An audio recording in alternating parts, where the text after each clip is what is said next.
These are your questions, sent in comments and emails for one of Scotland's top coaches, asked by me and answered by Donnie Campbell. Although his business is called GetActiveRunning, Donnie coaches a wide range of athletes, from long-distance walkers and runners to gravel and mountain bikers. He helped me and Liz get back into activity, adapting our sessions to our changing needs when we turned 60. He's the person I turn to for training advice. In 2020, he set a new record for completing a self-propelled round of all Scotland's 282 Munro mountains. Munro number 1 done, Ben Moore. Only another 281 Munros to go. He had to buy a bike to ride between them, so he started cycling, won GB Duro and podiumed at other ultra events. Through all this, he coached a growing roster of athletes, from winners to beginners. When this channel clocked up 100,000 subscribers, I offered you the chance to ask a question of two experts, a coach and a cardiologist. The cardiologist video is coming. On this one, there is a menu of questions in the video description, so you can jump ahead. But it surprised me how helpful all the answers proved, even from quite specific questions. So I'm certain you will learn more, as I did, by staying till the end. And I'm claiming the first question. We know to add resistance training as we age, but how else should our sport-specific training change? Polarized training is really important as you get older, so like 80% of your training should be easy, like conversational pace, so that's kind of like zone 2. Especially as you get older, then, you know, if you're doing too many hard sessions, you can't recover. From in your 20s and your 30s, you can go out and do intervals every other day, even though you shouldn't, you could, and your body will recover. As you get older, 40s, 50s, 60s, you really want that 80-20 split. So 80% of your training is conversational, easy, and that's the foundation block for your aerobic base. And then 20% is kind of like hard, so like your VO2 max intervals or your lactate threshold intervals. And kind of like with a coach, that my 80-20 split, that might work out. So say you train 7 days a week, or you have 7 sessions a week, then what it might be is 1.5 speed sessions a week. So you might do that over a 14-day period and do 3 sessions in a space of a fortnight. And that will give you that 80-20 split. And the best way to monitor is just how you feel after them sessions, your recovery. So how does HIIT training work around this? Because I've never been too sure about this. Does that mean you can't just do weights and HIIT and that's it? You really ought to, as you're getting older, you really ought to sort of like dial back the amount of HIIT you're doing. Even if you're not getting older, you can't neglect your foundation, which is your aerobic capacity. So that is zone 2 training. What you're doing there is increasing your mitochondrial density, your ability to utilize oxygen within the muscle cell. So if you just purely did strength training and purely did HIIT training, you'd end up with what's called aerobic deficiency. So basically, anytime you go out, you can train for an hour, but you're burning through your carbohydrate sources, like your energy supply. And within the muscle and the liver, you've only got a certain amount of glycogen the body can store. And if that is your primary energy source, even at an easy intensity, you're going to not be good for endurance.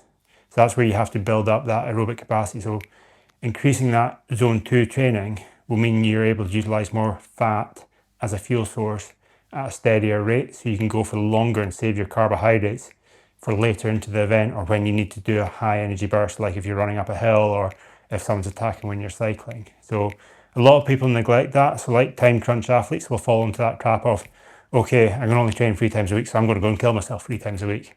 That is not the best way to train. You can't neglect one of the foundations, because that's one energy system within a cellular level. So you got like up to like top end conversational pace, like that's one energy system. Then you go for like zone 2 to what we call zone 3. In a free zone model, it's kind of like green, amber, red, and your amber zone is kind of like your hard effort for like 60 minutes. So it's a comfortable hard. It's like your 10k race pace, or like what you might call threshold intervals. And then once you go above that, you're in the red zone, and that's kind of like your VO2 max interval. So that could be like your HIIT sessions where you're doing like 30 seconds on, 30 seconds off, 30 seconds on, 30 seconds off. That's just working that different type of energy system at the VO2 max end.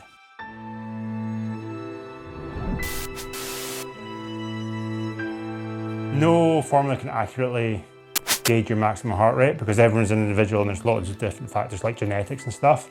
So if you're fit and healthy and you are used to training and you're training in a sport you do well in, as in that's in primary sport, then best way of establishing your maximum heart rate would be doing something like a ramp test or an intervals.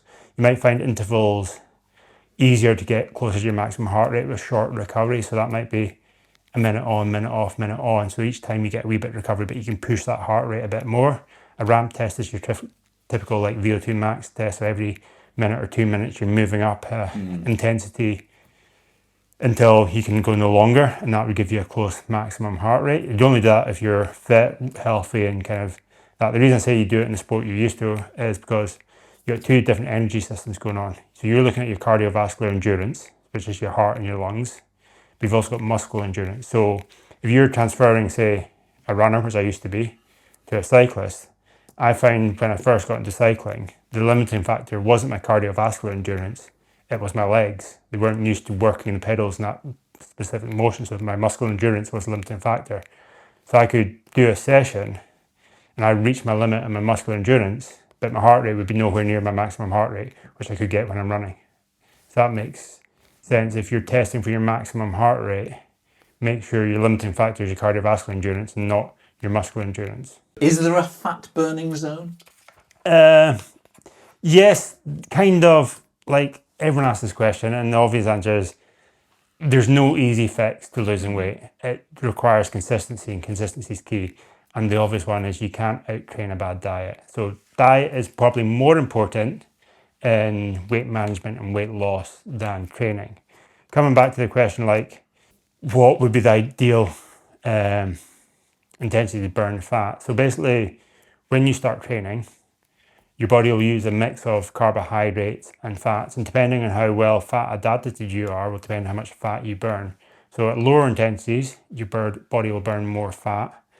As it gets increased intensity, it will bring in more carbohydrates, and it'll get to a point which people you might have heard of called fat max. And that is at the intensity where your body's burning the maximum amount of fat possible. But that doesn't mean it's not burning carbohydrates. It's probably burning even more carbohydrates, but it's still burning the highest level of fat it can utilize at that intensity. And that is generally around zone 2. You can do fitness tests with a Met card on a VO2 max test to monitor your gas exchanges and find out where your maximum fat max kind of intensity is. And they can tell that from your breath. Yeah, they're measuring carbon dioxide in, oxygen in and carbon dioxide out. Don't understand it fully, but that's kind of what they're measuring, the gas exchanges, and they can kind of accurately kind of establish, okay, this is where you're burning the maximum amount of fat.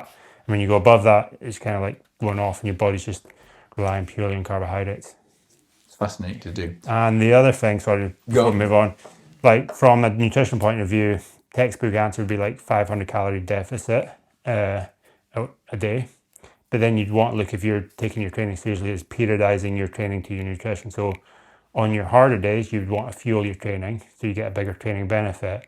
And then on your easier days, you might have a 500 calorie deficit and then look at it long term rather than like, okay, I want to lose this much weight in 2 weeks. You kind of look at a longer progression. So you're periodizing your diet as well as your training? Yeah.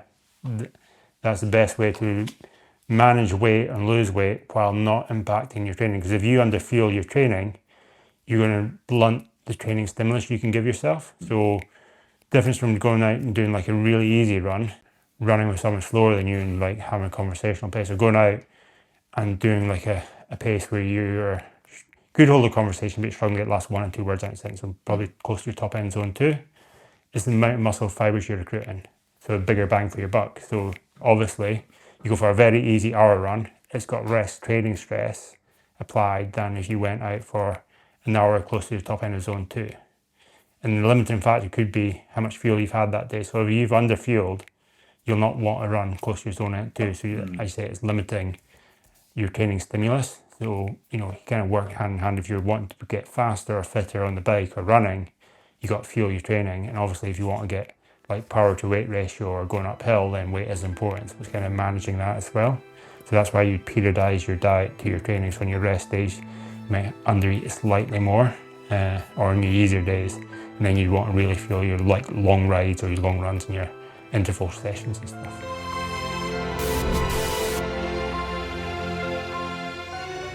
This is a great question from a 67-year-old who used to do football, tennis, basketball, but stopped through injury and didn't restart.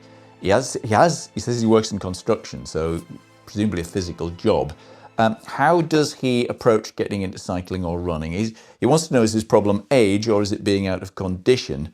And he feels he has other pals in the same situation. So I wonder if that's true for many people. Yeah, so obviously 67, I'm looking at it. I'm looking at it. How do I say it politely? Yeah. Like anything you can do as you get older, activity-wise, is going to slow that aging process down. So yes, 67, I would say start now. And that might be, depending on your level, getting out and going for a 20-minute walk every other day. It could be as simple as that. And then you progress from there. So you need to find out where your baseline is, depending on, is his construction job manual or is it more office-based now? Mm-hmm. And where's his fitness level at? So you want to find that base and then progress from there. And like the textbook answer would be no more than a 10% weekly increase with every 4 to 6 weeks, with a slightly easier week or same week to let your body recover, because it takes 4 to 6 weeks for your body to adapt to a training load. For him, as you're getting 67, if you're fairly new to training, like obviously if you've been out of it for 10 years, you might even come down to like a 5% weekly increase in overall training volume and then build from there. But you'd have to kind of, as I say, every athlete's an individual. If I was working with him, I'd like go through his history, see where he is at the moment, and then base that off there. And it might go from maybe walking 3 or 4 times a week, or it could be running 5Ks 3 or 4 times a week to try and build up to consistency, to maybe training 4 to 5 or 5 to 6 times a week. Consistency is key. So it's better to be more consistent with your training rather than cramming all your training into the weekend. Yeah, rather than just a park run. Yeah, a park run, a long walk on a Saturday, and then something midweek. You'd be better to split them 3 sessions over 5 sessions, ideally maybe 6, depending on recovery. But yeah, 4 to 5 sessions, just to have that consistency. Isn't this the classic case of the person for whom Couch to 5K was invented for? Yeah, it was invented. So yeah. It's just there's an app for that. I think the BBC's even got a playlist on BBC Sounds. Yeah, there's loads of apps. It's obviously just taking into consideration where you're starting from. Yes. If he's still fairly fit and active, he might think the Couch to 5K is starting a bit below him. So he might want to start a wee bit midway through the Couch to 5K, or kind of find his baseline and then build from there. And given that we're in winter, it probably is better maybe doing that than trying to do a cycle ride if you're cycling, unless, because if you're indoors, you're going to need all sorts of trainers and bits. Yeah, if he's got all the trainers, or even if he's got a gym membership, you've got good walk bikes in the gym these days. So it doesn't have to be running, it could be. So is there a cycling version of Couch to 5K? I don't know. I'm racking my brains here. Thinking. Swift might have like an online program, but the Trainer Road would be another one. They'd probably do a beginner's code. But with a lot of these virtual training apps like Swift, Trainer Road, they prioritise, they heavily sway to like the harder sessions. Yeah. So if you're not doing a harder session, they don't see it as productive, but you're neglecting that aerobic base, which when you talk about Stephen Seiler's polarised training, 80% of your training should be that. My advice to him would be kind of see where he's at, maybe start with like either a 30-minute run or a 30-minute walk, see how fatigued he is, see how he feels the next day, and then kind of build from there.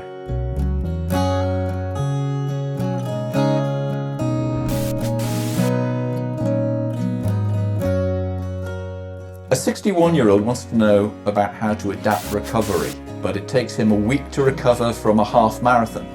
There's a humble brag if ever I heard one. Is it active recovery or complete rest? And I sympathise with this. Yeah, a couple of ones that depends if that is a half marathon training run or a half marathon race, because you'll be running them at different intensities. So things to be looking at: rest. So obviously he's asking what's better, active recovery or complete rest. As you get older, complete rest is probably going to be better. The idea of active recovery, it's kind of a miss. It's like you're still applying stress. So if you're needing rest, why would you have active recovery and apply more stress, even if it's a lower intensity? Yeah.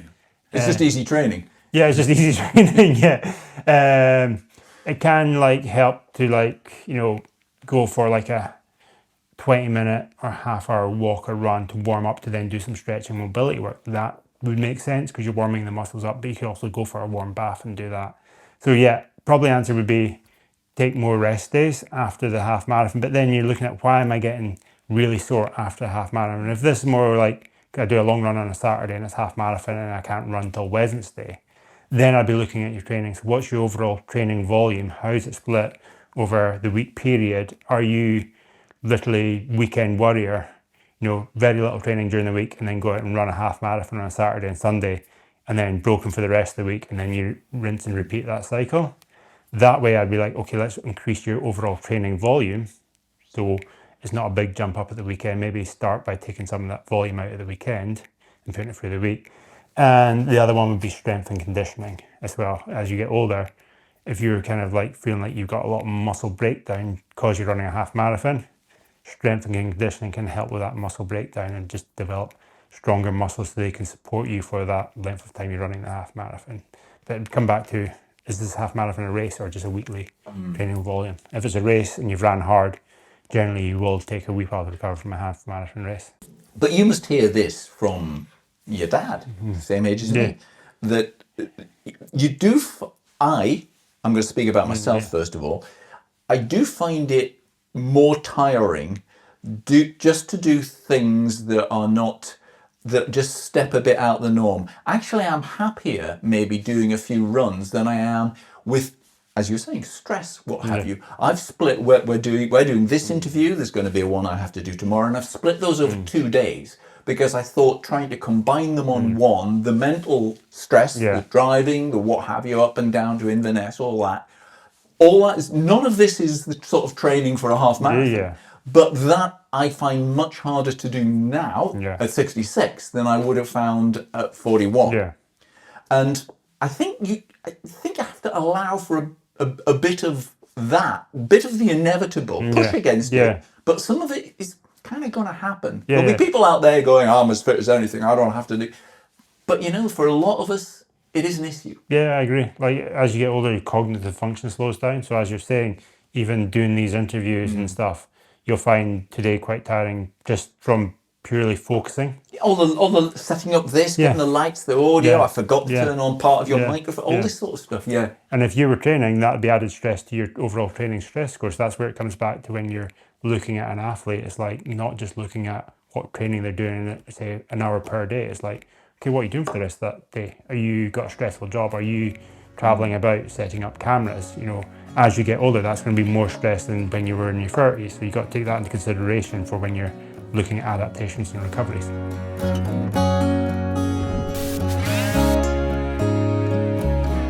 I have to say this channel's viewing is skewed. It's something like 97% male. So I'm just going to ask her a question straight. We're told to strength train and do HIIT sessions. How does that suit endurance events? Should we even be doing endurance events? It's not clear whether that's great for longevity compared to HIIT and strength. I'm not clear whether she wants to do endurance events or she's asking should she do HIIT for that, or whether she just wants to stay healthy. But you've touched on this before. I suppose, is it different? It different for women? Do you have to take a vastly different approach?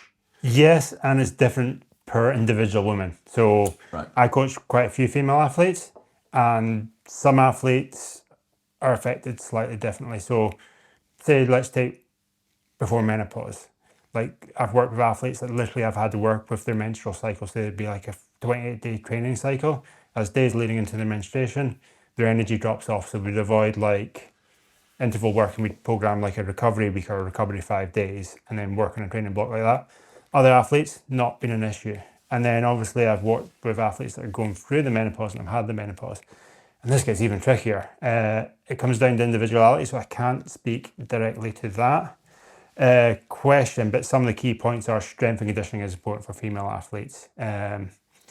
We know it gets important with age. Are you saying for all female athletes it's actually even more important than with male athletes? Yes, it's more important as female athletes go into the 40s, 50s, 60s. It's probably more important because they lose more hormones or hormone imbalance. There's a really good book by Dr. Nikki Key on hormones, health and human potential. It's kind of one I've referenced before when working with athletes going through premenopause and menopause, and also looking at HRT, hormone replacement therapy, and when to start that or should they start that. And again, it's different per female athlete. It happens at different ages, and they have different symptoms. So there's no one quick fix, but the key takeaways would be strength and conditioning, and if you're purely cyclist, then coming back to like bone density and reduce the risk of osteoporosis. That's a higher risk in female athletes. So walking, if you're cycling, or if you can, running would be good, or even just weight bearing strength training as well. On that, coming back to HIIT, yeah, you'd be factoring that into your training. So you still have an 80-20 split, like males would from a physiological point of view. Intervals would be based on like what you're looking to achieve at whatever level if you want to do an endurance event. And like, answer to your question, yeah, females are actually really good at endurance events. The longer they go, the less of a gap there is between male and females in endurance events. If you're looking at like UTMB, you know, the difference between the top female and the top male is very close compared to male and females like at like 400 meters or 800 meter, kind of the shorter distance events. So there's no reason why females can't do endurance events as they get older.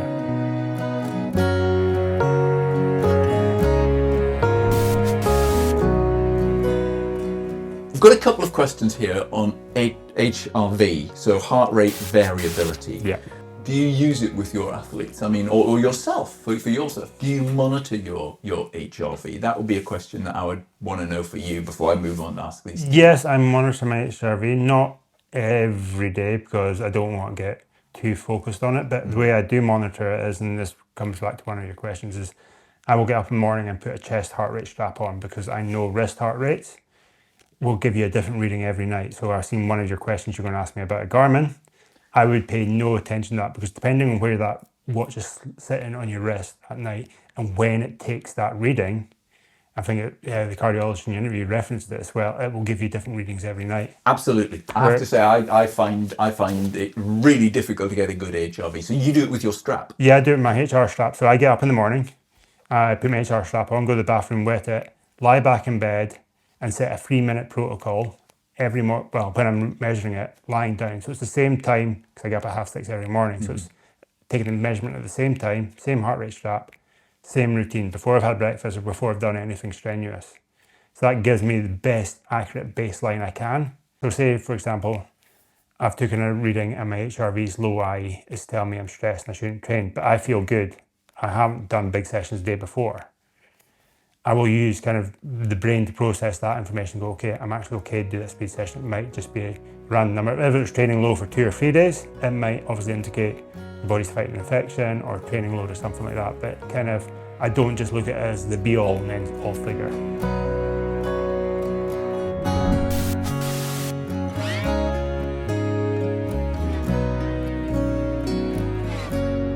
Got a question from someone suffering from post-exercise malaise due to long COVID. Wants to know how to gauge his limits to prevent a crash a few days later. HRV does seem to work for him. He's saying it seems to know when he needs more recovery if he does too much.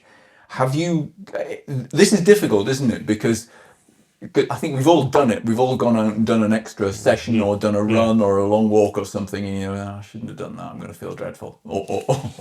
Yeah, it's a hard one. Like, I've got kind of experience. I've worked with a couple of athletes that have kind of had like post-viral chronic fatigue, and like doing too much too soon, they end up completely wiped out and sets them back. So what I kind of advise doing is kind of like taking notes, like reviewing it. So like kind of, you know, tracking your training or tracking like the triggers for, you know, that crash. So for example, if you're logging your training and then obviously you have a crash, you look back at your training or other life stresses. So whether you've had poor night's sleep along with that training, and then, but okay, this is a sign that is going to trigger it. So next time, if I am getting poor night's sleep and I'm still keeping the same training load, you can predict the trigger's going to come, which the HRV is kind of doing. So answer to the question, how do you train, is I'd bring the intensity right down. So whether if you're running and that running intensity is meaning that you can only run once or twice a week, so you're having a big crash, start with walking. And that might just be walking on the flat. If that's feeling good, then maybe walk up slight inclines. Then maybe be a bit like a couch to 5K, or maybe put a couple wee 1 minute runs in, and just monitor your HRV, monitor your, not just your HRV, but how you feel generally. Monitor your sleep, your nutrition, because it all plays a part. It's not just the training. You know, if you're stressed at work, that will have an impact as well. So it's all these stresses applying to the body will then probably be what's triggering it, and it'll be a combination of all. But obviously, if you go and do a 10K run and you're not used to it, that's a massive stress which might trigger it. I'm getting the impression you wouldn't just rely on the data that came off your watch when you say you'd record it so you could look back a few days. You'd be looking to say, did I have a glass of wine that day, maybe? That sort of thing. Did I have a long commute? Was there something happened at work? Food, did I skip a meal? Did I have a late night? Exactly, late night. The main ones was I thinking about something, wake at 3 o'clock, kept going, all that sort. You kind of need your watch can't tell you that. It can't record all your life. You can become over-reliant. The main things I would track would be like obviously sleep quality. And I wouldn't necessarily rely on a watch because that's not accurate either. And it can stress athletes out if their watch is telling them they've got a bad sleep, but actually they had a good sleep. They'll think they've got a bad sleep. So your perceived sleep, what time you go to bed, what time you get up, that's determining factors. So if you've had late night watching TV or going out and you've been in bed for 6 hours compared to being in bed for 8 or 9 hours, that's going to be different. And then how do you feel after each sleep? So that's quite a quick one to track. Then anything from the norm. So you're saying glasses of wine. If you don't normally drink, then I'd log that. If you have a normal diet during the week and then you have a takeaway in the evening, one weekend night, that's not the norm. So anything from not the norm, and then that can start building a picture. So it's not that you have to track literally every detail, but if you have a really stressful day at work because your other bosses came in or whatever, or there's a crisis going on, that's not the norm. So you track that and see what's coming in. Anything that's not the norm. That's a great way of looking at it. Actually, that's really good advice for all of us, I think, actually, isn't it, really?